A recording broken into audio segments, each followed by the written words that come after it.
नमस्कार मित्रों, राधे राधे। वैदिक कल्चर में आपका स्वागत है। मित्रों, आज आपको एक ऐसे फैक्ट के बारे में बताने वाले हैं जो कि शायद ही बहुत कम लोगों को पता होगा, हो सकता है किसी को भी ना पता हो, क्योंकि बहुत कम लोग ही इस बात को जानते हैं कि हम शादी विवाह जब हम करते हैं, विवाह में 7 फेरे हम क्यों लेते हैं। मित्रों, ये 7 का अंक ही कोई इतना महत्वपूर्ण है।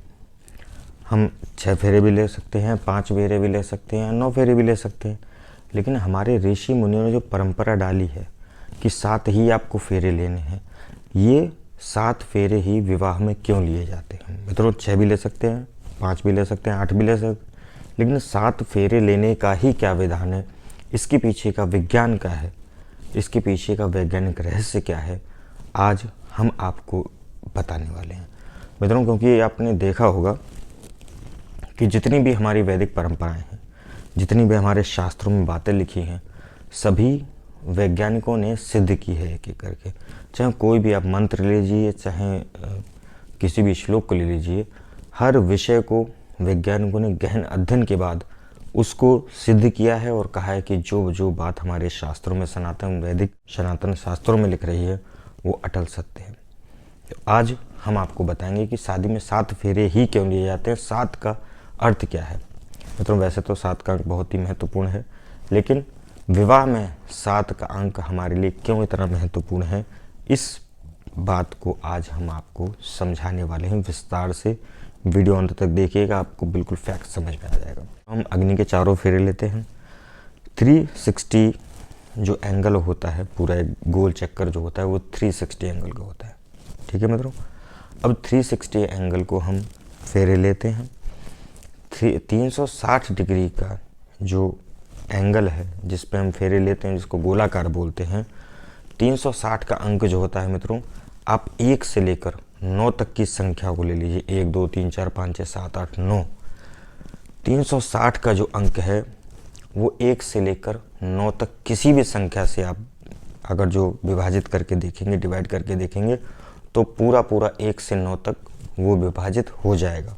लेकिन 360 का जो अंक है वो 7 से कभी विभाजित नहीं होता है।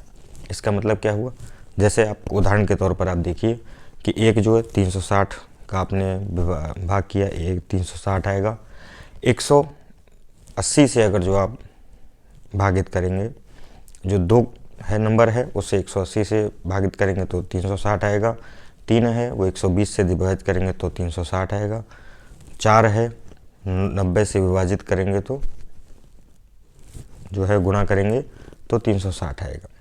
ऐसे ही अगर जो 5 से विभाजित करेंगे तो 72 को, तो आपको 360 आएगा, और 60 को विभाजित करेंगे 6 से तो 360 आएगा। मगर 7 का अंक ऐसा है जो 360 से विभाजित नहीं हो सकता है।